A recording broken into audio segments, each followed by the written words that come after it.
So meditation doesn't always have to look like sitting there cross-legged or calm and still. You can use different poses, different positions, different movements to also really be honest and check in with what the mind's doing.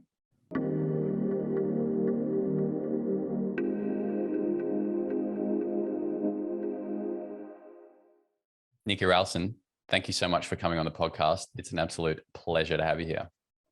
It's my pleasure to be on here with you, Alex. I've spent some time listening to your previous podcasts, and I just feel super inspired when I listen to you and your guests. Thank you. That's a massive compliment. Note to everyone, Nikki wasn't paid to say that. No, I'm glad that comes across. I'm looking forward to our conversation today. To kick things off, if you did a workout this morning, what was it? How did you move your body this morning? Okay, so today I haven't moved as much as I normally would. I got up this morning and I taught a live stream class from my home. So the difference is with doing live streams versus teaching yoga in person is like I have to do the whole thing because I'm on camera. So Right. that's been actually the only way I've moved my body this morning. I'm taking it a bit easy. I'm just recovering post-COVID. So my challenge for myself is to kind of pull back a little bit on the exercise front. I've literally been walking the dog and doing yoga and just some light accessory work at the gym. So Are you someone who's always wanting to move and to be doing something? yeah, that's why I do what I do, because I can move all day and wear stretchy clothes. I'm super active. My daughter's like, Mum, do you think you're ADHD? And I'm like, no, darling, they just didn't have a name for it when I was a child. I don't need to label it. No, I've just got lots of energy and I love to move my body. I grew up as an athlete. Like my dad was a running and triathlon coach. So I was just so used to every night I get into bed being physically tired that I sleep great. And I've continued that on through my adult life as well. Like movement for me is medicine. It's a way to process my feelings, thoughts, emotions, and get that moving through the body. How do you find a balance between like wanting to move all the time, but then knowing when you need to actually just rest for a day or maybe 2 or maybe 3? That's definitely been my practice of yoga. It's allowed me to really tune in and listen to my body. And I know saying like listening to your body is an easy thing to say and understand if you get that. But if you don't have a good body awareness, maybe you haven't had that as a priority growing up, or you've never found tools or a practice to do that, listening to your body can be like, oh, what? Because the chatter in the mind is so loud, it can be quite difficult. So practicing yoga really helped me to get in touch with my body and then be able to listen to those needs. And it's such a fine balance between like, am I just being a little lazy and like, I don't want to move today? Or is it actually something I really need to listen to and rest? And that's an ongoing, open-ended conversation that, you know, I don't think I've mastered completely yet, but I'm getting better and better all the time at listening. I mean, can anyone really master that? Come on, you know, it's like it's a hard thing to do. It's all the time as well, right? Like what made you feel good or what your body needed last week is different to what it needs this week. It's different 2 years ago to what you need now. So it takes that really regular checking in and that discipline to check in with yourself to adjust to those changing needs. You work with a lot of people in yoga and teaching movement in general, movement being a very big umbrella of things. Do you typically, or I'm curious to kind of get your take on this. So if someone's woken up and they're feeling like, oh, like there's a bit of resistance to maybe doing some movement, and then the mind kicks in and starts to create a story as to why they shouldn't.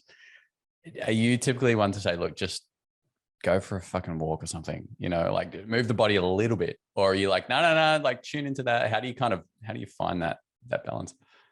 For me, I think routine is really important. Like how you start the day really sets you up for how the rest of it flows. So even if you don't want to do a vigorous exercise in the morning, because let's face it, not everybody's a morning kind of people.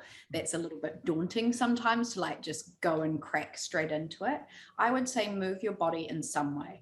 Yeah, get outside, go for a walk, view sunlight early in the morning, get some fresh air and get out of your head and whatever story that is. Just move your body in some way. If it's raining and you just really don't want to go out, some kind of gentle movement indoors like yoga or something, because often once you just shift beyond that, then you can really tune into what you do need. And I'm big around kind of keeping things quite regular and consistent, because we really respond to those kind of regular cues. I noticed through the lockdowns, I was like all good if I had to get up and turn up and like teach a class or do something like I normally would in the morning. It was those mornings where I didn't have anything on that I was like, oh, I'll just go back to bed and maybe have my coffee in bed. And that was the days that I would like slip and slide downhill. And because I am normally in such a regular routine, that was my big reminder of like, don't let those habits, those good habits slip. And they can go pretty quickly sometimes. Really interestingly quickly. Concerningly quickly, in fact. It's like I thought a habit took 30 days to form, but I swear I've lost that habit in like 2 days, Yeah, the work's not completely lost, but it's humbling. It's really humbling. Yeah, even for me, who I consider myself quite well practiced and well versed in these things, just how quickly you can spiral. Yeah, no, absolutely. It's not uncommon to see yourself being like doing some pretty impressive acrobatics, if you will, or like, front flips and these kind of things along the beach, whatever it might be. Like that to me, for most, feels quite kind of extreme as a form of movement, and then the other end of the spectrum is practicing yoga, and I'm curious like how you kind of got into the practice of yoga and then how that kind of flowed into movement in the rest of your life and created that kind of greater spread of different forms of movement. Yeah, so I grew up as an athlete, like I said before. So I was a runner myself. So my body was quite tight at the time.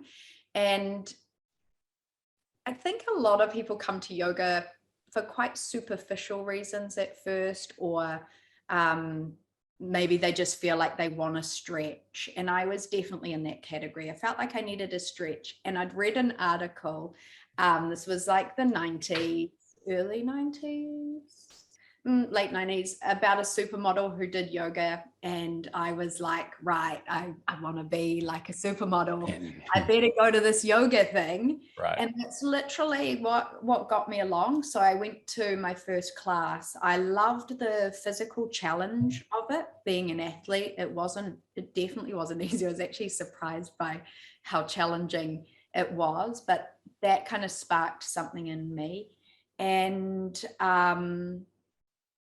when I left that first class, I felt taller, I felt lighter, and I felt more like myself, which was kind of a weird concept at the time. I was 19 and I hadn't realized that I didn't feel like myself.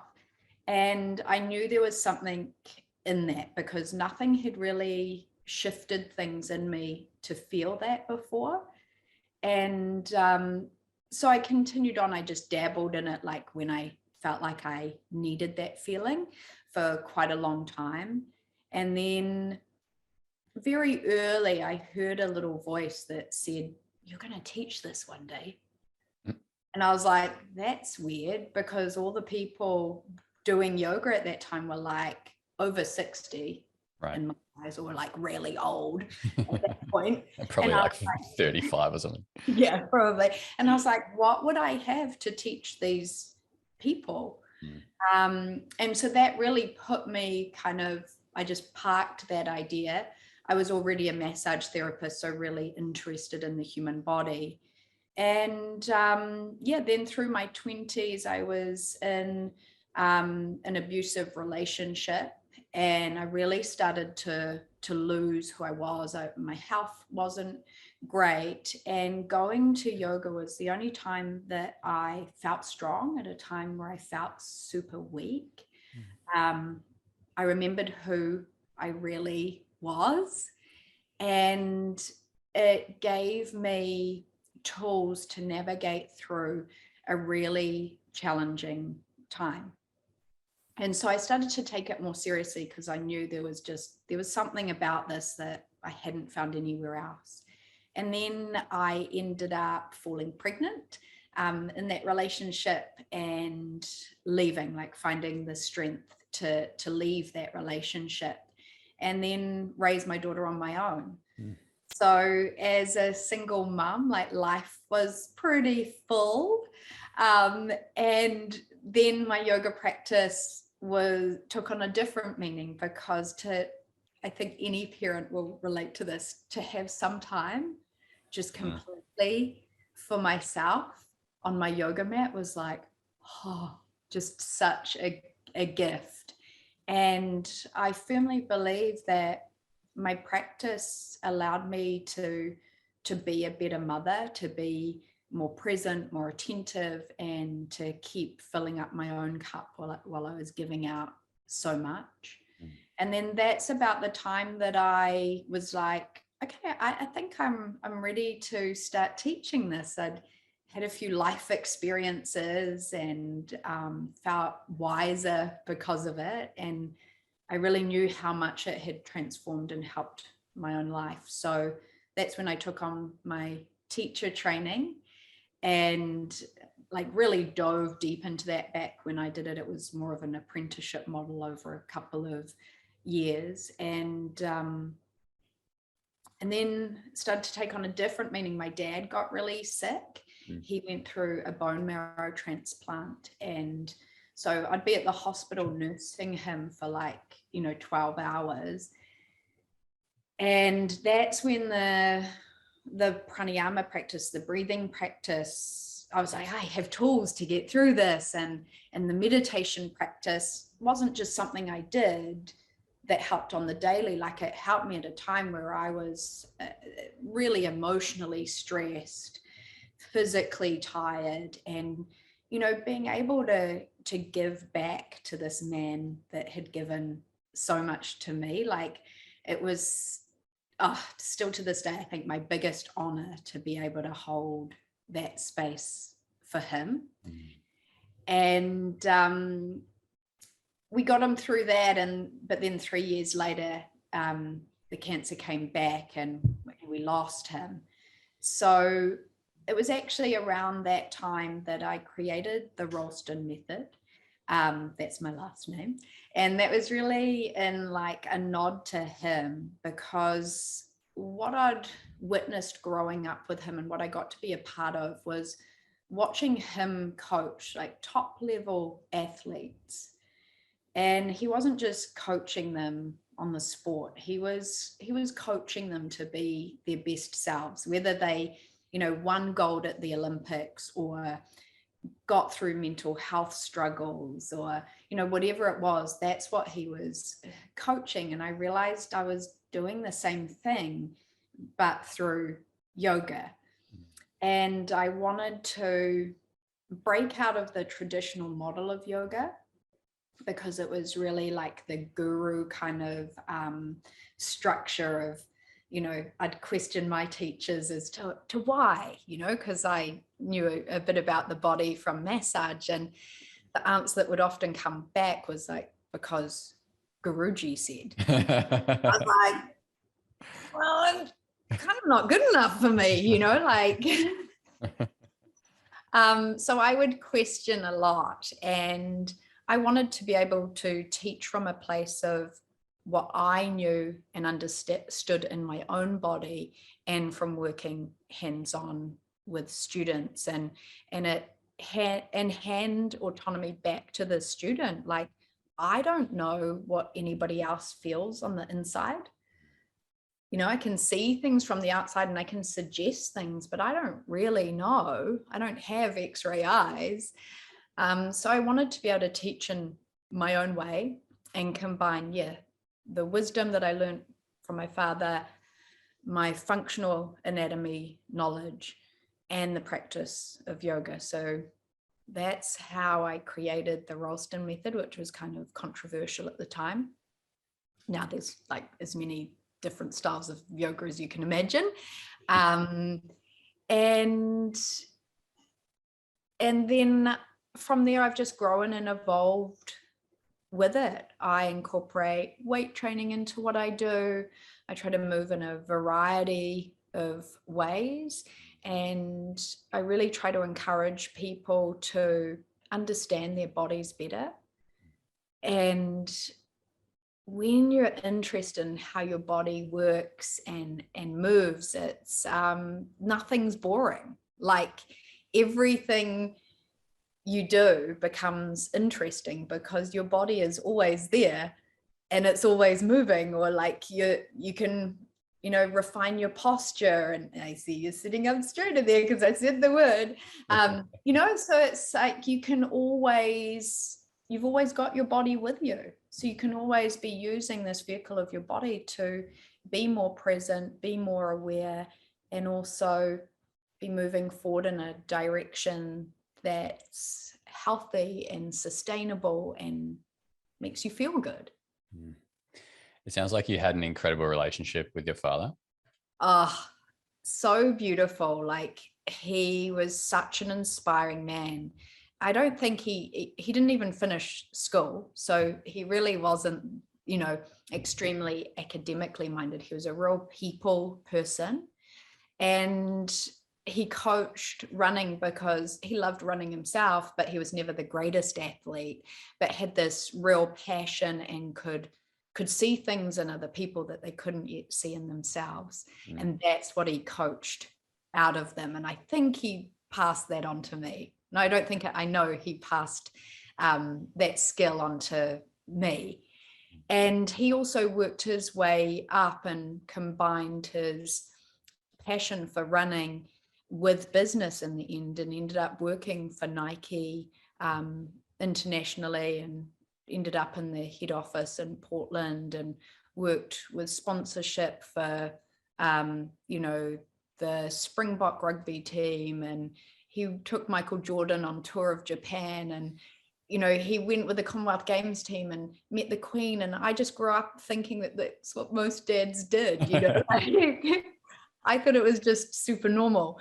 And it wasn't until, you know, my adult life that I was like, wow, my dad was really quite extraordinary.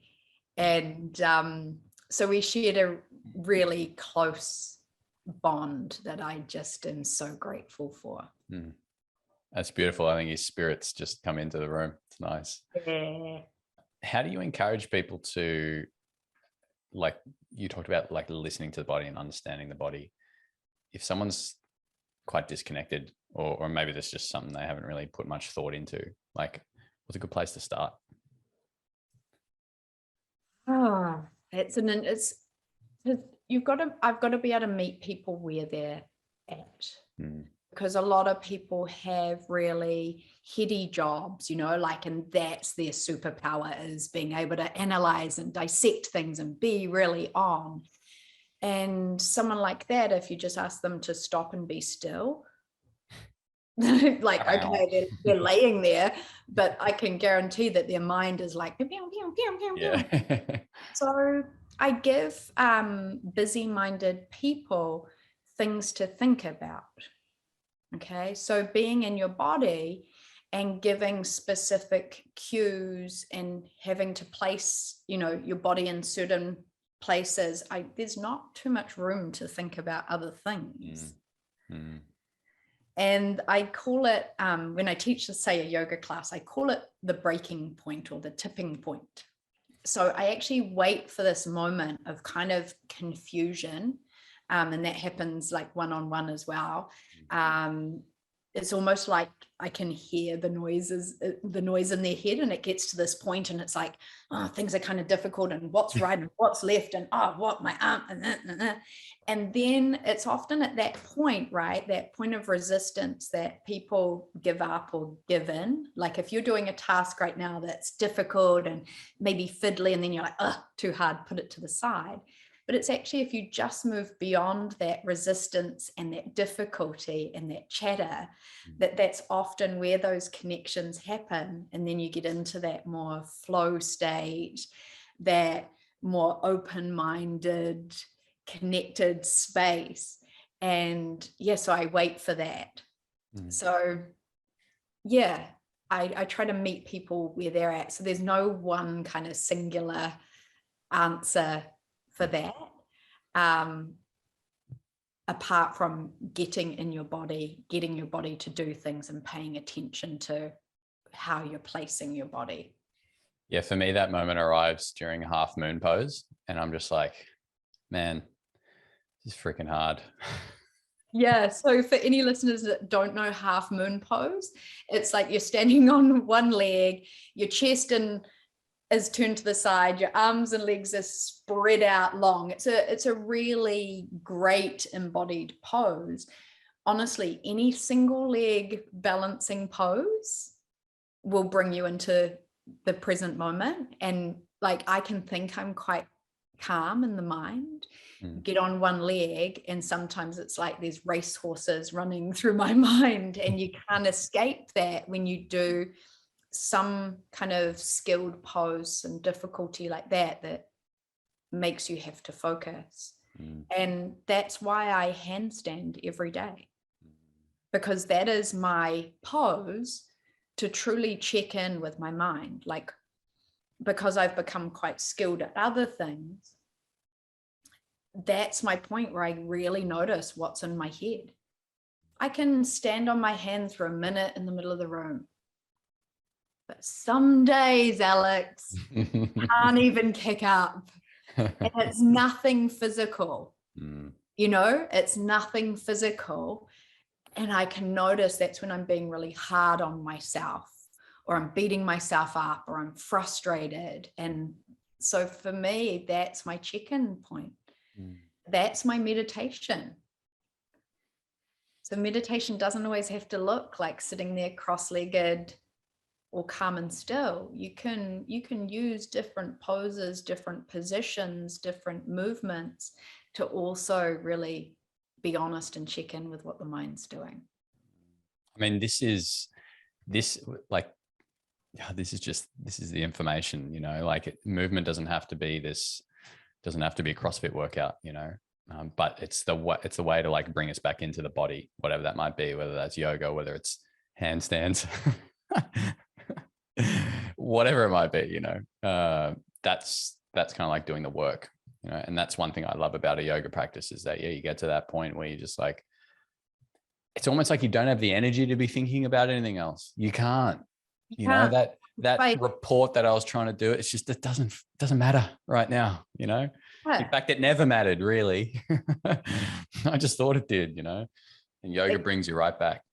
Exactly. And I wish that was what more people understood when they walk into a yoga room. And I do believe people get that through, like a CrossFit style workout, running, something like that. It's so you get to that point where other things shift out and you're just in that zone of like one foot in front of the other or whatever it is. And I think that's the really important thing, is to find movement and exercise that you enjoy doing. If you don't enjoy it in the moment though, maybe you enjoy the feeling after it, because let's face it, some of the workouts I do right in the moment, I'm not enjoying it, but I do enjoy how I feel after it. So I think that's a super important thing to remember, is it's not about punishing ourselves with a workout that we don't even enjoy doing. It's about turning up for something because you enjoy it. Yeah, I totally resonate with that. Since moving up to the Sunshine Coast, I've been not strict, but especially the last 6 months after coming out of my fast, I was quite skinny, had like no muscle tone at all. You know, I was 47 kilos. Like there was nothing of me. Like my butt cheek was like half a mango cheek. You know, it was like it was the half moon. Yeah, literally. And I just said, all right, I'm getting up every morning. I'm meditating for 20 minutes and I'm moving no matter what. And now like my day to day is that movement is either a surf or a mountain bike ride or a run, or a hike, because there's some great spots around here. And I enjoy those things, you know. And there was a period of time where I was like I was starting to do some workout classes or whatever. And the enjoyment just wasn't there anywhere near as much as doing these other things that I enjoy. And I just remember I was like, Alex, why are you forcing yourself to do some movement that you don't enjoy when you could just go bouldering, which you love, or you could go for a surf, which you love, you know? And then, so I just got out of my head, started doing the things I enjoy again. I've been moving really well most mornings, except for those days when you listen to the body and you actually do need a rest, and loving it, you know? And I think although movement there might be some resistance for some of us in doing that, finding the thing that you love and then just keep doing that thing, you know? And there'll be days when you don't want to do it as much, and that's okay. Still do it, unless your body's like really sore or you really shouldn't move much that day. But just keep doing the things that you enjoy. That's the practice. Yeah, and then you're way more likely to keep turning up for it. And on that note, like I've been looking at discipline, like the discipline, like you said, like 20 minutes non-negotiable meditation and move.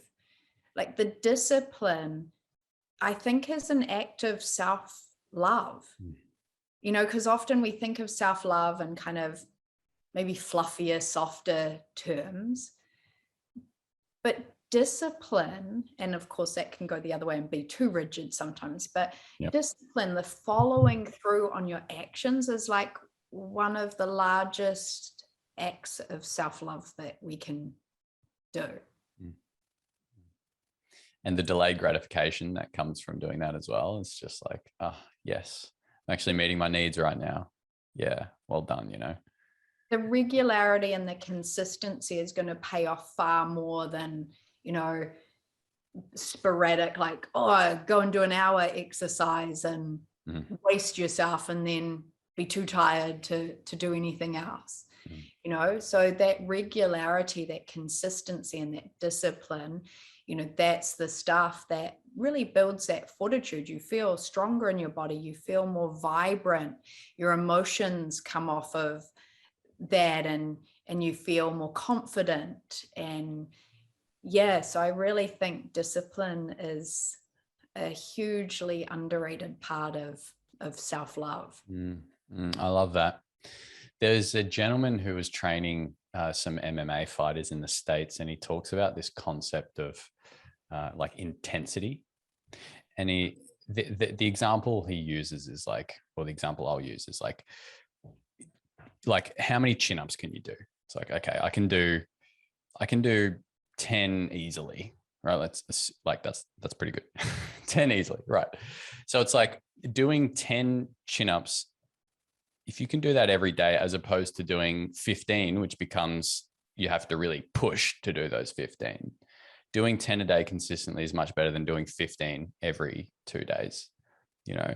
And there's this idea of like intensity, and when you don't go to intensity every single workout, it actually, or every single form of movement, whatever that might be, it actually allows you to be more consistent and build more of that routine instead of, like you said, like absolutely just smashing yourself 2 or 3 times a week. And then you've got a day and a half recovery because you can't move or you can't sit down on the toilet because you went hard on the squats, you know?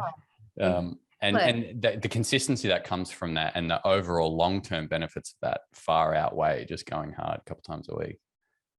Absolutely. And I love UFC, by the way. I'm like the yogi that loves UFC as well. But in that, you know, like the intensity that those athletes have to meet, like not just physically, like it's astounding, but like their mental game, like we've got, you know, some of the best UFC fighters from New Zealand. And I just look at them, like how sharp they are mentally, and, you know, and they're training breath work. Yeah, it's just like the ultimate expression of an athlete.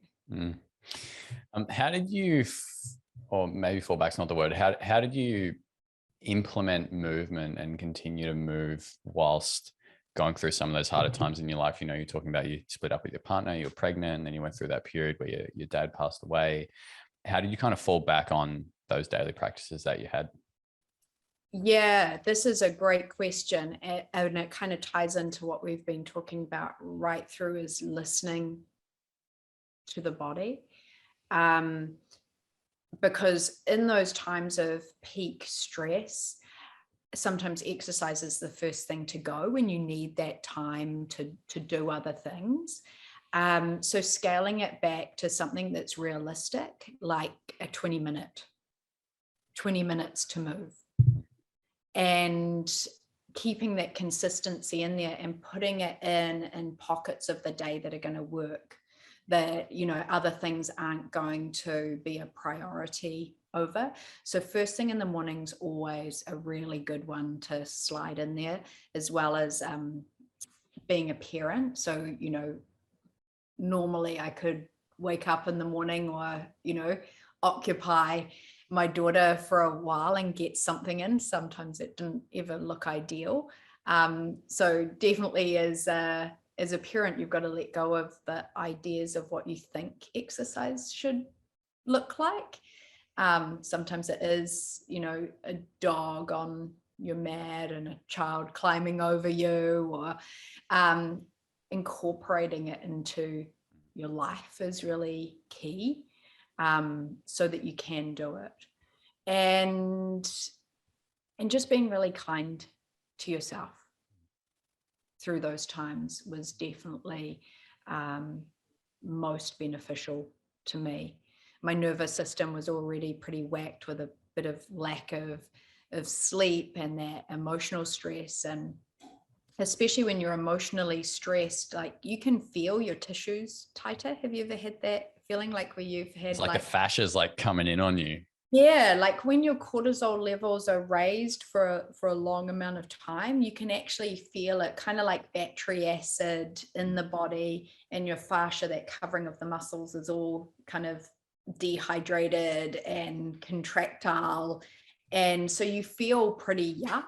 So already you feel yuck. Then if you don't move, you feel more yuck. And so, but also your tissues are quite fragile in that state as well.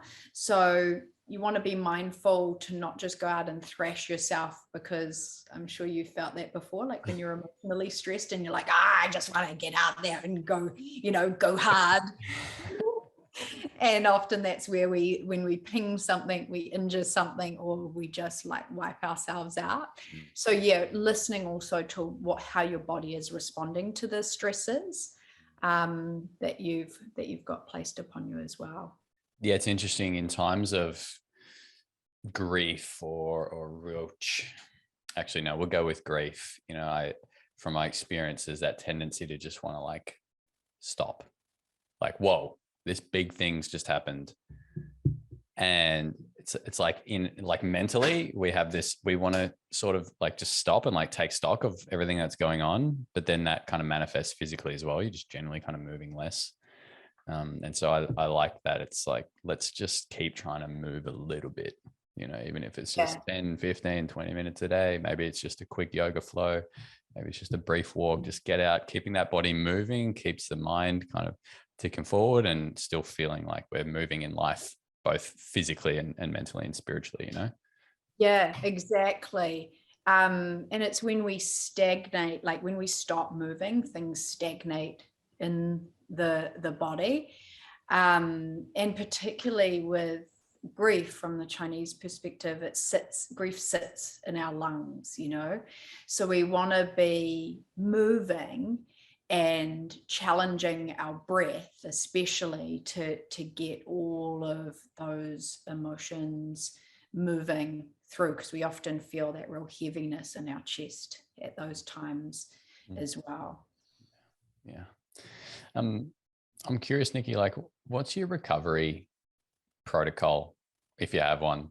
Protocol's a bit serious, but like, how are you looking after yourself after those intense workouts, or just after, you know, whatever it is? Yeah. Honestly, if I didn't practice yoga after some of the workouts that I do, I think I would be feeling pretty awful.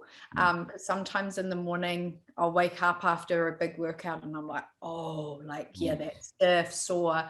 I practice first thing in the morning and meditate, and you know, then I'm like, oh, I'm okay, like I'm good to go, you know, like I feel a little worked, but nothing that's gonna hinder my mobility or my ability to get through the day with ease. So yeah, gentle movement practices like yoga, and key like targeted stretching as well. Like I'm always trying to bring more balance to my body. Like at the moment, I'm trying to strengthen my adductors, but then also in that strengthening, lengthening.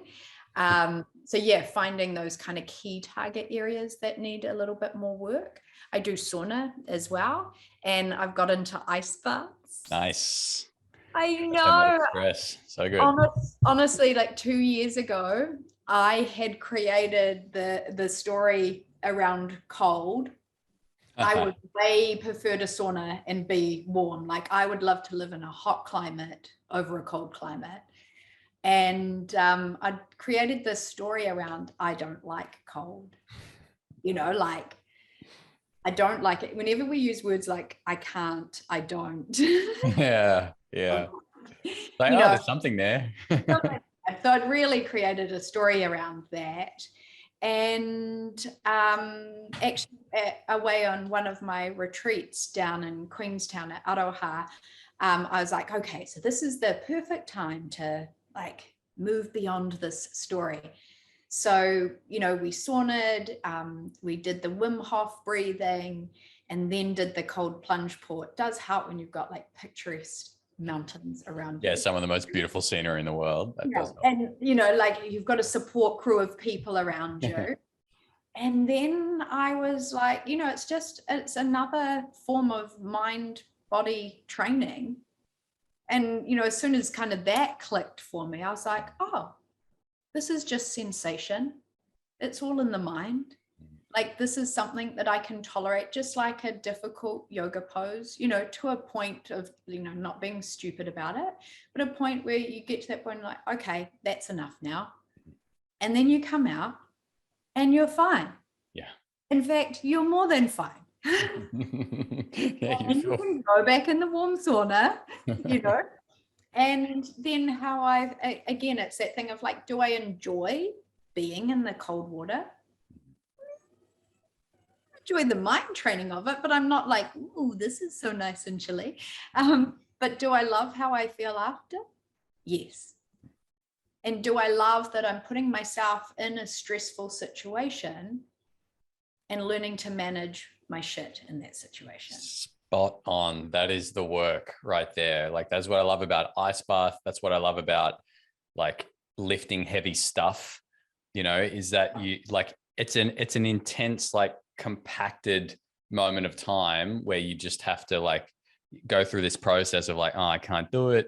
No, I'm going to do it. And then I'm in it. Oh, this hurts. This is hard. You push through it. You get through to the other end. Success. Like if you stretch that out over months, like that's what you go through in other areas of your life, just in a shorter time span, you know? Yeah. And this is what I teach in the practice, and learning to meet those stresses and learning to meet those triggers and not be swallowed up by them, consumed by that little small voice in your mind, and meeting those times of increased stress and pressure and riding through it. And we know we get to the other side. We know that when we're in times of grief, despair, hardship, challenge, whatever obstacle is in our way, we know that we're going to get over it. We'll find our way around it. We might just sit and look at that obstacle for a while. Stare at it. Why are you here? What have you come to teach me? Why this one again? Yeah. But we know we're going to move beyond it. And I think any of these forms of training and practice, we're doing the same thing. We're not tested until we're strong enough to pass the test. Exactly. Exactly. And sometimes it's like, oh, wow, you see something in me, that I don't see yet. Yeah, when those big ones come along. Yeah, that's cool. So are you still ice bathing back home when you're not at Aloha? Yeah. So I do like to do it with a group of people. I find that I love community and I love supporting people through challenge. So it's really great when you get a group of people together, or even just a couple of friends, and do ice bath. But when I don't have that available, cold shower.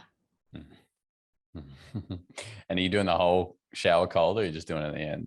Oh, just at the end. I mean, I still like my warm. I love the warm. Yeah.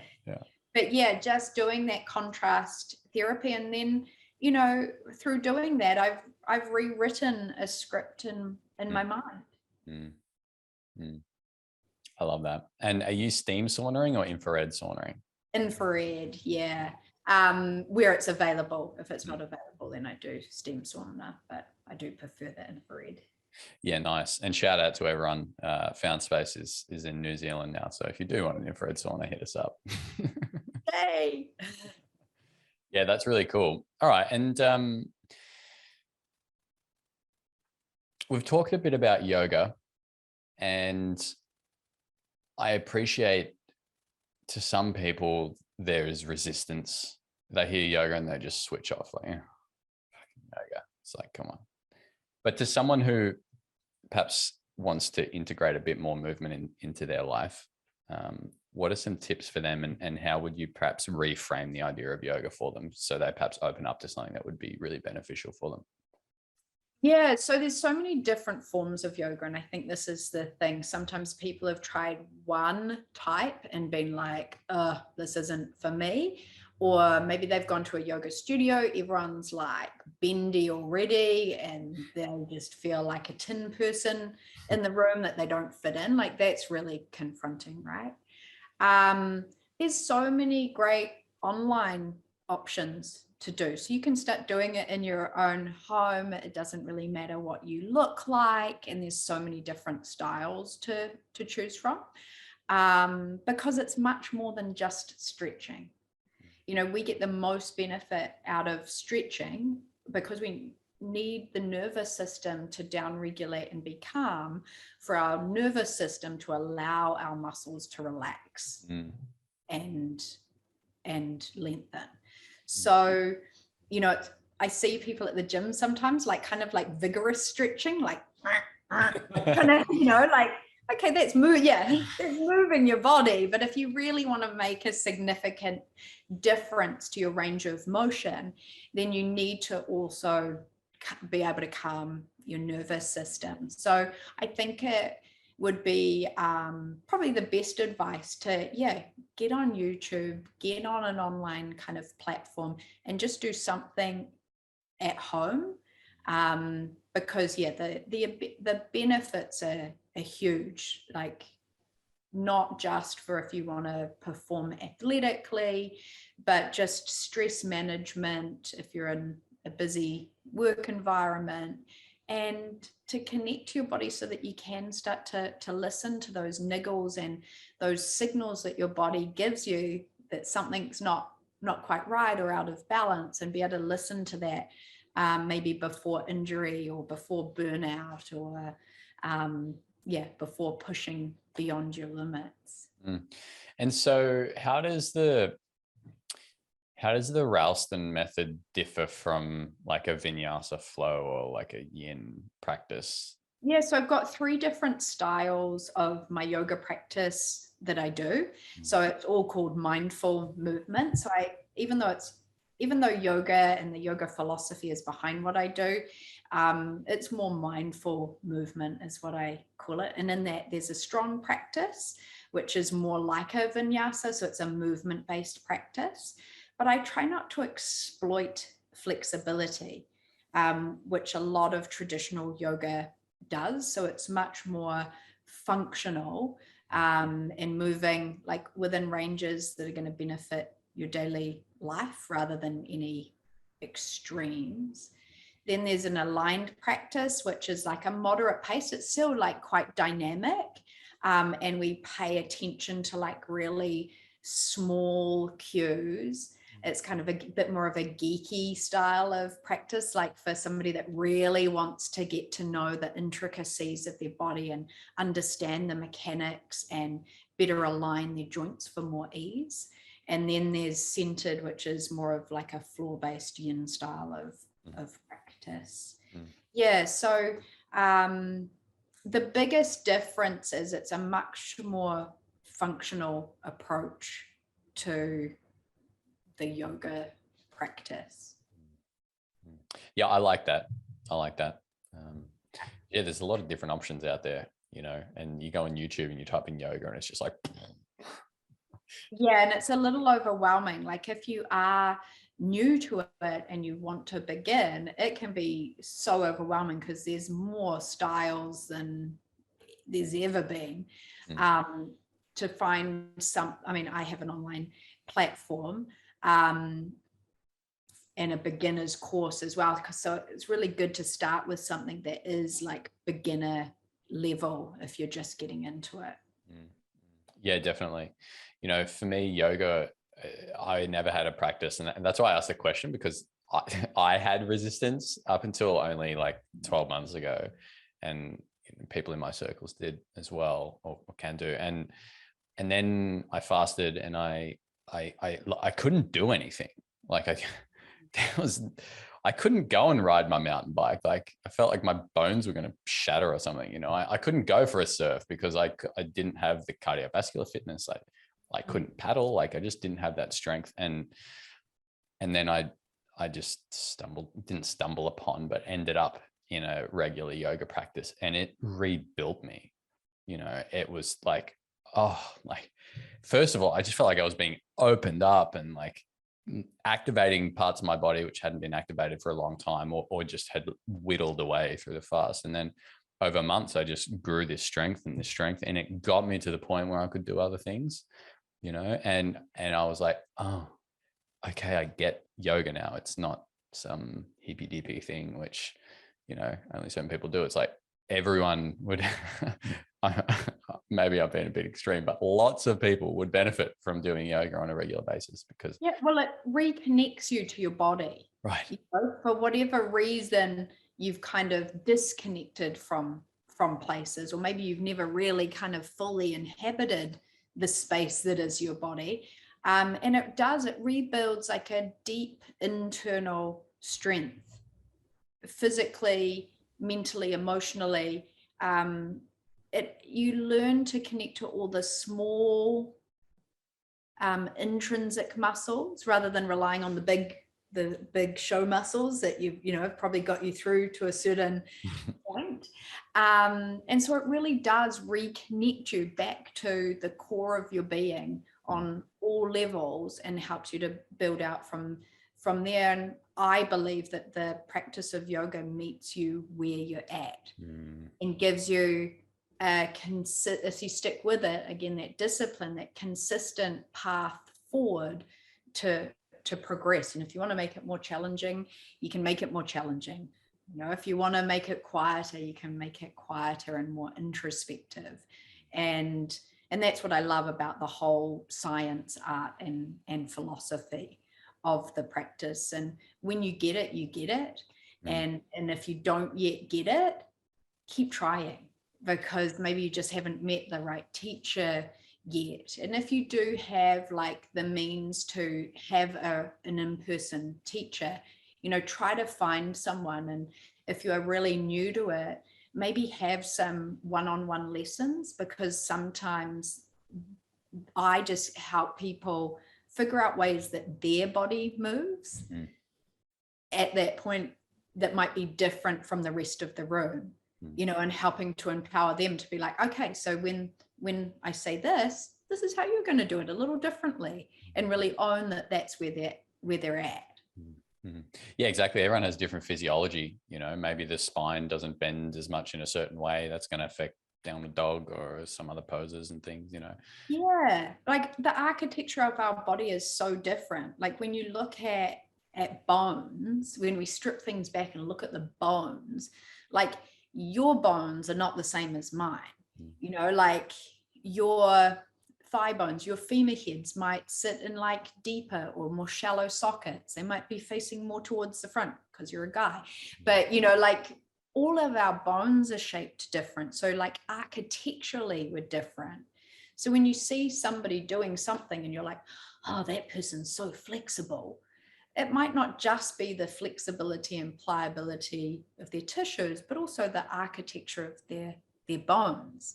So you've got to know kind of your limitations of where you're meeting like bone on bone compression, that you're not going to get more flexible and push through that. And if you try to, then you risk real injury. So it's also getting to know and understand your own physiology and what your own expectations of yourself could be as well. You know, sometimes we put limits on ourselves the other way and be like, oh, I can't do that. And like we discussed before, then there's something in there, right? Like, don't tell me you can't do something until we see a reason why not. I love that. Nikki, what are you working on at the moment?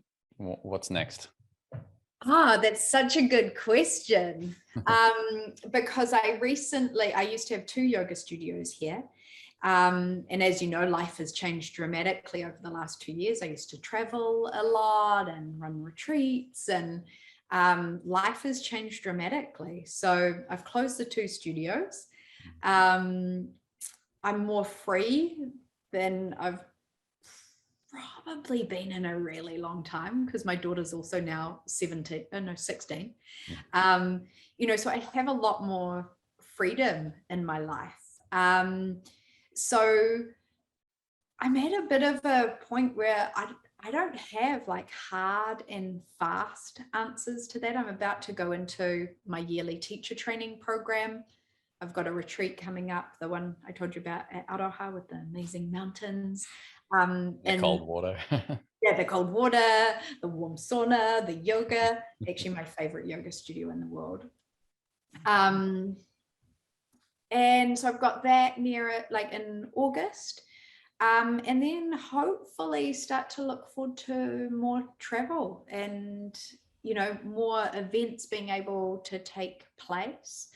So I'm probably the most open-ended I've got a couple of secret projects that I can't talk about yet, that I'm working on.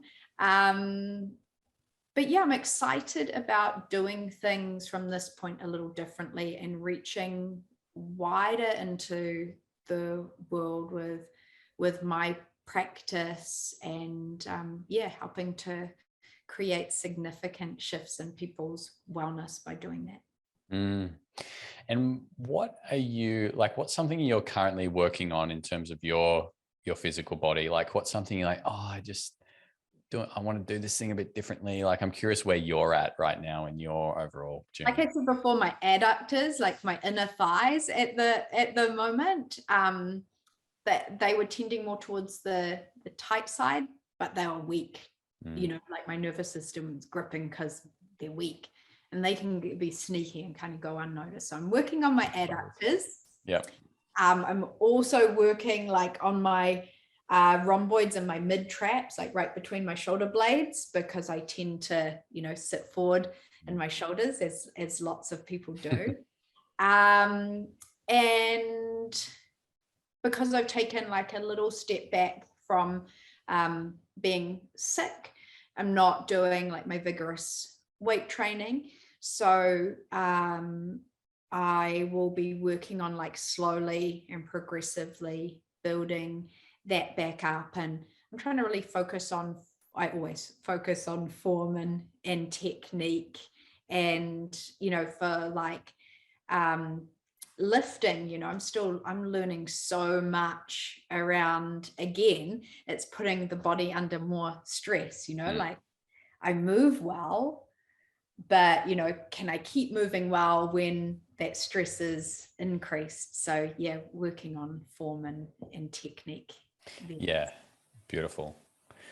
Nikki, if people want to Constant work in progress. Yeah, well, it always is, right? It always is. Because you shine the light of your focus and attention on something for a while, and then something else is missed out on your attention, so it's like it's always shifting. But what I love about that is that it's about the practice. It's not like you didn't just say, oh, Alex, like I want to put on 6 kilos of muscle and, I want to do this. Like it wasn't that. It's like, these are just the things that I'm currently kind of working on. And through that, things will happen and change and be different. But it's just about these are the things that I'm doing in my daily practice at the moment. And that's the work right there. I love that. Nikki, if people want to find out more about you, where can they find you? theralstonmethod.com is my website. And on there's links through to my online studio where I do like live streams, as well as like a library of like 300 classes. The Ralston Method on Instagram. I am on Facebook, to be honest. Don't check it that much. Not my preferred kind of medium. So if you want to find me on Instagram. Yeah, cool. I like that. And this podcast is going to Australia, New Zealand, but also around the world now. We're having listeners. And so are there ways that people can work with you potentially from across the world? Yeah, absolutely. So I've got the online studio, and I can also do one-on-ones. It's something I never thought of until like the last couple of years. I'd always been like, no, I can't connect with people like this. I need to see their bodies. But actually through here, not much is lost, and I can see everything, and I work with people just as well online. So yeah, anywhere in the world you can work with me. Lovely. Nikki, thank you so much for coming on the podcast. It's been an absolute pleasure. Oh, thank you for having me, Alex. Awesome. Thank you so much. That was great. Thank you. Did you have some fun? Yeah, did you? Yeah, it was great. It was good. Yeah. Did you meet your intention? I think so. Yeah. Time will tell as to the feedback I get. How about you? Yes, I definitely was my authentic self. Hell yeah. No, that's good. My authentic truth. Yeah. Yeah, nice. No, thank you so much for your time. I appreciate you. You're pretty busy, so it was really nice.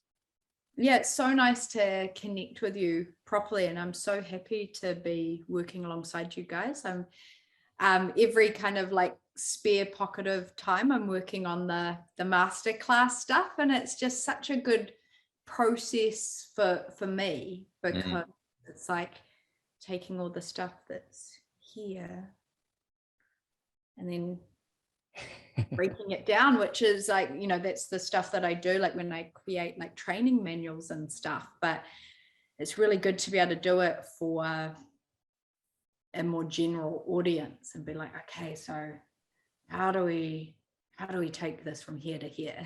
Yeah, that's cool. I'm really looking forward to when we shoot those and get it out to the world. It's going to be awesome. Yeah. So whereabouts are you in Sunshine Coast? I'm in Caloundra. Do you know the Sunshine Coast at all? I do.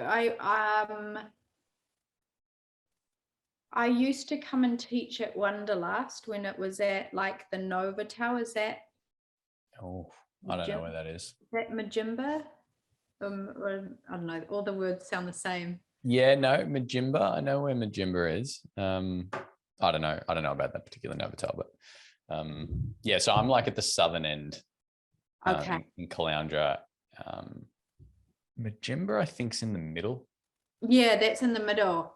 Yeah, yeah. So I'm kind of at the bottom end, but we just purchased a property. So in a month, we're moving up to the north end near Noosa, which would be really nice. Oh, cool. Yeah, yeah. We've got lots of earth, lots of native bush. So we've got like 30 acres of just absolute magic up there, which will be really cool. So I'm like you. I always prefer the heat. We moved up here because I wanted more sunshine in my life and more warmth, and we definitely got it. Yeah, that's what I love. Like when I come over there, I quite like how light it is early in the morning. Yeah. And that you have to get up then and exercise because it's going to be too hot later. Yeah. And that just like works with my own natural rhythm so well. I'm the same.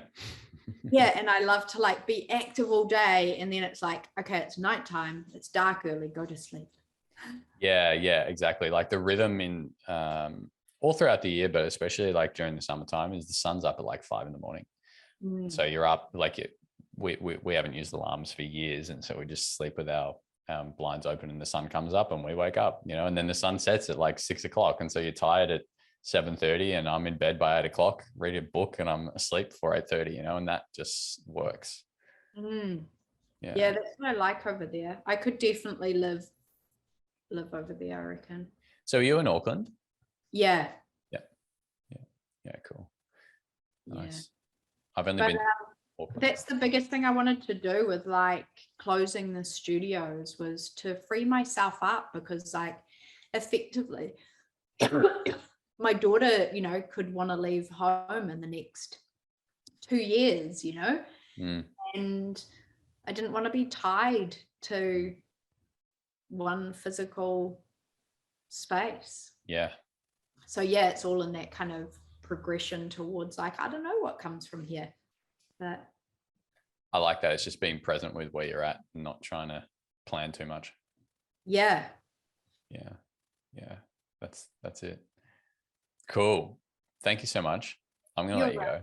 Yeah, you have a lovely day. I will. Morning. You're still morning, eh? Yeah, it's 11 o'clock here. Okay. Yeah. But yeah, have a good afternoon. Thank you so much. We'll be in touch. This will come out in 2 weeks. So turn around. The girls will be in touch, and with all the links and things to share on all the social medias and all that. Yay. Yeah. And if there's ever anything that I can help with personally or business-wise, just reach out. Yes, you too. Reach out to me. I'm always up for like great ideas. So yeah. Yeah, me too. I think we're very similar in a few ways. So yeah. Awesome. Thanks, Nikki. I'll see you later. Yeah.